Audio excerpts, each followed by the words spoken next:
தமிழகத்தில் தமிழக அரசியல் களம் மீண்டும் சூடுபிடிக்க தொடங்கி இருக்கிறது. அரசியலில் புதிய வரவான நடிகர் விஜய் தமிழக வெற்றி கழகத்தை தொடங்கிய பிறகு பல மாற்றங்களை காண முடிகிறது. குறிப்பாக கட்சி ஆரம்பிக்க போவதாக கூறிய நடிகர் ரஜினிகாந்த் பிறகு அமைதியாக இருந்த ரஜினிகாந்த் தற்போது பாஜக ஆதரவு நிலைப்பாட்டில் உறுதியாக இருந்து வருகிறார். இந்திய பிரதமர் நரேந்திர மோடியை புகழ்ந்து பேசுவது, பாரத தேசம் என பேசுவது, அரசியலில் தன்னை ராஜகுரு போலவே அல்லது நடிகர் ஷோ போலவே சாணக்கியனாக காட்டிக்கொள்ள விரும்புவதாக விமர்சனம் எழுந்துள்ளது குறித்து விவரிக்கிறது இந்த செய்தி தொகுப்பு.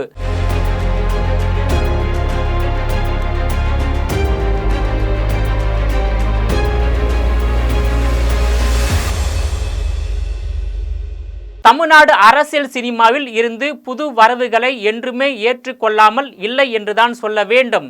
கலைஞர் கருணாநிதி, எம்ஜிஆர், ஜெயலலிதா, விஜயகாந்த் என பட்டியல் நீண்டு கொண்டே இருக்கும் நிலையில் தற்போது புதிய வரவாக நடிகர் விஜய் அரசியலில் கால் பதித்துள்ளார்.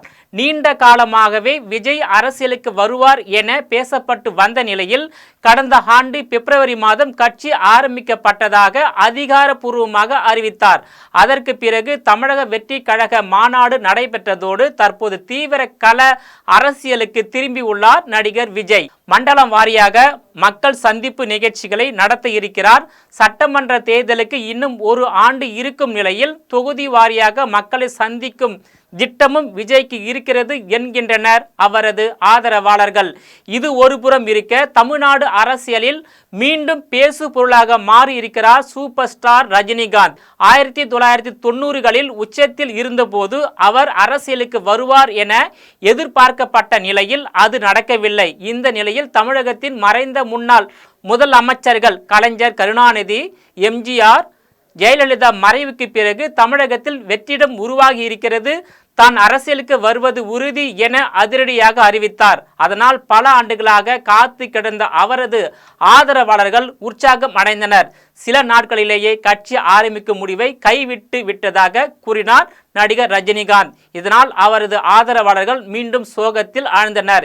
இப்படியாக அரசியல் ஆசையை வெளிப்படுத்திய ரஜினிகாந்த் அமைதியாக சென்றதற்கு பல காரணங்கள் இருப்பதாக சொல்லப்படுகிறது.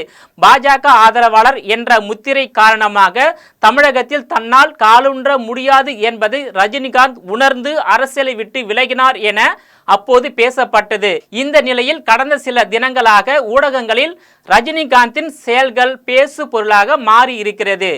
நாம் தமிழர் கட்சியின் தலைமை ஒருங்கிணைப்பாளர் சீமான் உடன் சந்திப்பு, பிரதமர் மோடியுடன் சந்திப்பு, தொடர்ந்து பல பாஜக நிகழ்ச்சிகளில் கலந்து கொள்வது, அவ்வப்போது பாஜக அரசுக்கு ஆதரவாக வீடியோக்களை வெளியிடுவது என ஊடக வெளிச்சம் தன் மீது எப்போதும் இருக்க வேண்டும் என ரஜினிகாந்த் விரும்புகிறார் என கூறுகின்றனர் அரசியல் நோக்கர்கள். குறிப்பாக காஷ்மீர் பள்ளத்தாக்கில் பிரதமர் நரேந்திர மோடி நிச்சயம் மீண்டும் அமைதியை கொண்டு வருவார். இளைஞர்கள் ஆன்மீகம் பக்கம் செல்ல வேண்டும். இந்த மொபைல் போன் காலத்தில் இளைஞர்கள் மற்றும் சில பெரியவர்கள் நம் நாட்டின் பாரம்பரியம் மற்றும் கலாச்சாரம் பற்றி அறிந்திருக்கவில்லை என அவரும் அவரது மனைவி லதா ரஜினிகாந்த் தொடர்ந்து பேசி வருகின்றனர். மேலும் பல்வேறு நிகழ்ச்சிகளில் பிரதமர் நரேந்திர மோடியை பாராட்டி பேசுவதை ரஜினிகாந்த் வழக்கமாக கொண்டுள்ளார்.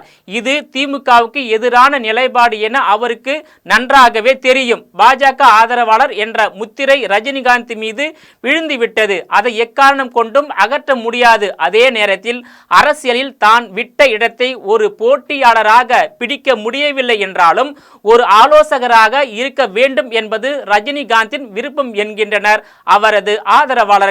குறிப்பாக 1960 முதல் கிட்டத்தட்ட ஜெயலலிதா ஆட்சிக்கு வரும் வரை, பிரதமர் நரேந்திர மோடி பிரதமராக வரும் வரை அரசியலில் நடிகர் ஷோ முக்கிய புள்ளியாக இருந்தார். பலரும் அவருடன் ஆலோசனை கேட்பதை விரும்பினர். பல தருணங்களில் பல கட்சிகளுக்கு ஆலோசகராக இருந்திருக்கிறார் ஷோ. குறிப்பாக பிரதமர் நரேந்திர மோடியை பிரதமர் வேட்பாளராக அறிவிக்க வேண்டும் என பல ஆண்டுகளுக்கு முன்னரே முன்மொழிந்தவர் ஷோ என்பது குறிப்பிடத்தக்கது. அவரது மறைவுக்கு பின்னர் தமிழக அரசியலில் ஒரு வெற்றிடம் நிலவுகிறது. முதலமைச்சர் உள்ளிட்ட பதவிகளை தான் பெற முடியவில்லை. பின்னணியில் இருந்து இயங்கும் ஒரு சாணக்கியனாக, அரசியல் ராஜகுருவாக தன்னை நிலைநிறுத்தி கொள்ள வேண்டும் என ரஜினிகாந்த் விரும்புகிறார். இவ்வளவு நாள் அந்த எண்ணம் ஓரத்தில் இருந்தாலும் அதனை அவர் வெளிக்காட்டிக் கொள்ளவில்லை. தற்போது விஜயின் அரசியல் வரவுக்கு பிறகு சினிமாவிலும் சரி அரசியலும் சரி தான் 2ஆம் இடத்திற்கு தள்ளப்பட்டதை போல ரஜினிகாந்த் உணர்வதாக கூறப்படுகிறது. ஆனால் எப்போதும் ஊடக வெளிச்சம் தன்னோடு இருக்க வேண்டும் என்பதற்காகத்தான் பல அரசியல் கட்சி தலைவர்களை சந்திப்பது, தொடர்ந்து பாஜக நிகழ்ச்சிகளில் கலந்து கொள்வது என ரஜினிகாந்த் செயல்பட்டு வருகிறார்.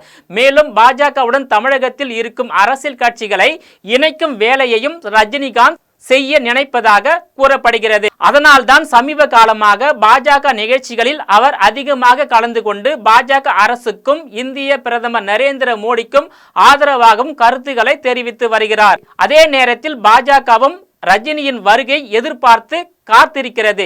தற்போது இல்லை என்றாலும் எதிர்காலத்தில் ரஜினியை பாஜகவில் சேர்க்க வேண்டும் என நினைக்கிறது. ஆனால் ரஜினிகாந்த் அதற்கு உடன்படவில்லை.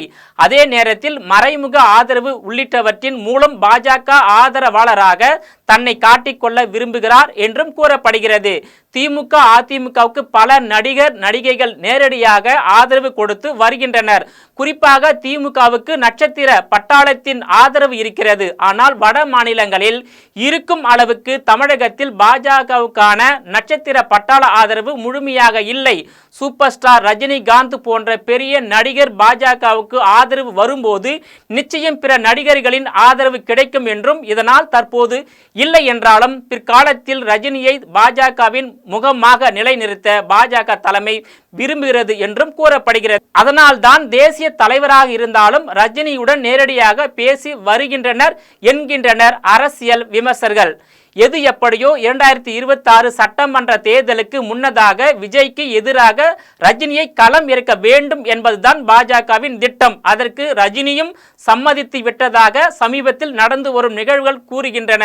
அதே நேரத்தில் சினிமாவிலும் அரசியலிலும் இளையவரான விஜய் தனக்கு சமமாக ரஜினிகாந்த் பார்ப்பதே சரியில்லை எனவும், வழக்கம் போல் அவரது சினிமா பயணத்தை மேற்கொள்வது சிறந்தது என்கின்றனர் ரஜினியின் நலம் விரும்பிகள். பாஜகவுடன் ரஜினிகாந்த் நெருக்கம் காட்டினாலும் அந்த கூட்டணியில் இருக்கும் அதிமுகவுக்கு ஆதரவாக விஜய் வந்துவிடக் கூடாது என்பதுதான் ரஜினிகாந்தின் உறுதியான எண்ணம் என்கின்றனர். அதிமுக பாஜக கூட்டணிக்கு பிரபலமான சினிமா முகமாக தான் இருக்கும் நிலையில் விஜய் வந்தால் விஜயோடு சேர்த்து ஒரு சிலரும் சட்டமன்ற உறுப்பினர்களாக வெற்றி பெற்று விடுவார்கள். இதனால் அரசியல் ரீதியாக விஜய் அங்கீகாரம் பெற்று விடுவார். அதனை விரும்பாத ரஜினிகாந்த் பிரபலமான முகமாக அதிமுக பாஜக கூட்டணிக்கு தான் இருக்கிறேன் என்பதை அழுத்தமாகவே சொல்ல விரும்புகிறார். எக்காரணத்தை கொண்டும் விஜய் அதிமுக பாஜக கூட்டணிக்கு வந்துவிடக் கூடாது எனவும் தீவிரமாக ரஜினிகாந்த் காய் நகர்த்தி வருவதாக கூறப்படுகிறது. இப்படியாக விஜயை மனதில் வைத்து ரஜினி தொடர்ந்து செயல்பட்டு வருகிறார் என்கின்றனர் அரசியல் நிபுணர்கள்.